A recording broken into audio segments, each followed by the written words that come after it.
미래강사 성원석입니다. 우리나라의 1000명당 혼인 건수는 2013년도에 6.4건에서 2022년 작년 기준으로 3.7건으로 절반 가까이 감소한 바 있습니다.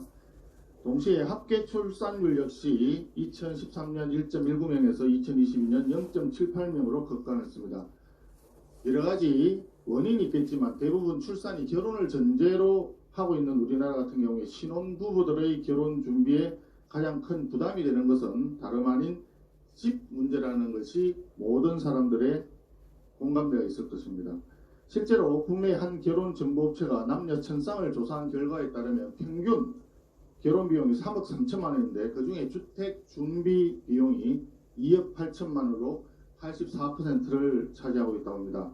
이런 점에서 부모가 결혼을 앞둔 자녀에게 일정 부분 정의를 한다면 이는 자녀의 결혼을 도와주기 위해서 신혼집 마련을 도와주기 위해서 정의를 한다는 것이다. 이렇게 추측이 가능할 것입니다. 그런데 지난 문재인 정부 5년 동안 집값이 아시다시피 올라도 너무 올랐습니다.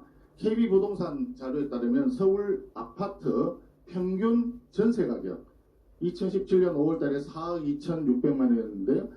2022년 5월 문재인 정부 끝날 때입니다. 6억 7,700만 원으로 60% 가까이 급등하였습니다.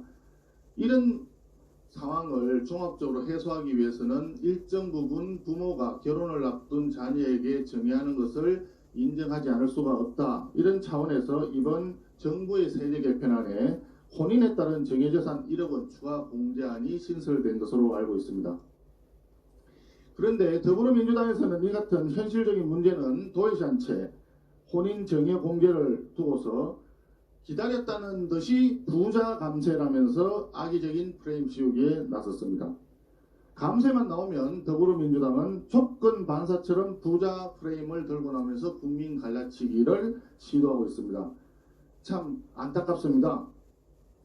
지난 문재인 정부 5년간 부동산 정책 실패로 인해서 집값을 천정부지로 올려놓은 책임에 대한 반성이 먼저여야 되는데 청년들이 결혼을 하기 위한 신혼집 마련조차도 이런 식으로 갈라치기를 하는 것에 대해서는 실망하지 않을 수가 없습니다.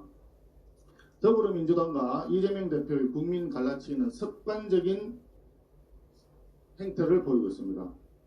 벼 생산 농가와 타 작물 생산 농가 및 전체 국민을 편갈랐던 양곡 관리법, 그리고 코로나 팬데믹 관계에 고생한 간호사 직역과 다른 의료 직역을 갈라친 간호법, 이런 강행 처리를 한 바가 있습니다. 이번 세제 개편안에서의 혼인에 따른 정의도 마찬가지 상황입니다. 국민 갈등 조장, 국민 갈라치기.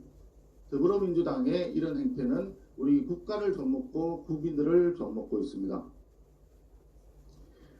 민주당 정권은 더불어민주당과 이재명 대표에게 다시 한번 간곡하게 부탁을 드립니다. 자신들의 정치적 이익만을 위한 국민 갈라치기 이제 즉각 멈추어야 할 것입니다. 대립과 반목, 분열과 편가르기 정치에서 벗어나 상생과 조화, 미래와 통합을 위한 정치로 되돌아와 주시기를 다시 한번 간곡하게 부탁 말씀드립니다.